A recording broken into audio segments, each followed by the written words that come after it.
I think psychological value is great, to be absolutely honest. One of my great friends, a professor called Nick Chater, who is the professor of decision sciences in London, believes that we should spend far less time looking into humanity's hidden depths and spend much more time exploring the hidden shallows. I think that's true, actually. I think impressions have an insane effect on what we think and what we do. But what we don't have is a really good model of human psychology, at least pre-Kahneman, perhaps.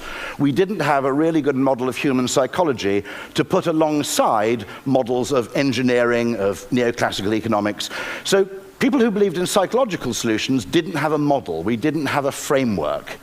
This is what Warren Buffett's business partner, Charlie Munger, calls a lattice work on which to hang your ideas.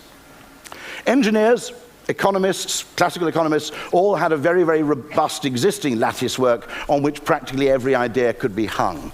We merely had a collection of random individual insights without an overall model. And what that means is that in looking at solutions, we've probably given too much priority to what I'd call technical engineering solutions, Newtonian solutions, and not nearly enough to the psychological ones. You know my example of the Eurostar. £6 million spent to reduce the journey time between Paris and London by about 40 minutes. For 0.01% of this money, you could have put Wi-Fi on the trains, which wouldn't have reduced the duration of the journey, but would have improved its enjoyment and its usefulness far more. For maybe 10% of the money, you could have paid all of the world's top male and female supermodels to walk up and down the train, handing out free Chateau Petrus to all the passengers. You'd still have £5 billion in change, and people would ask for the trains to be slowed down. Why were we not given the chance to solve that problem psychologically? I think it's because there's an imbalance, an asymmetry, in the way we treat creative, emotionally driven psychological ideas versus the way we treat rational, numerical, spreadsheet-driven ideas.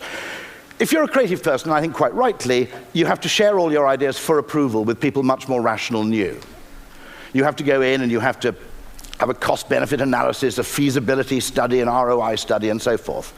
And I think that's probably right. But this does not apply the other way around. People who have an existing framework, an economic framework, an engineering framework, feel that actually logic is its own answer. What they don't say is, well, the numbers all seem to add up, but before I present this idea, I'll go and show it to some really crazy people to see if they can come up with something better. And so we artificially, I think, prioritize what I'd call mechanistic ideas over psychological ideas. An example of a great psychological idea, the single best improvement in passenger satisfaction on the London Underground per pound spent came when they didn't add any extra trains nor change the frequency of the trains. They put dot matrix display boards on the platforms. Because the nature of a wait is not just dependent on its numerical quality, its duration, but on the level of uncertainty you experience during that wait. Waiting 7 minutes for a train with a countdown clock is less frustrating and irritating than waiting 4 minutes, knuckle-biting, going, when's this train going to damn well arrive?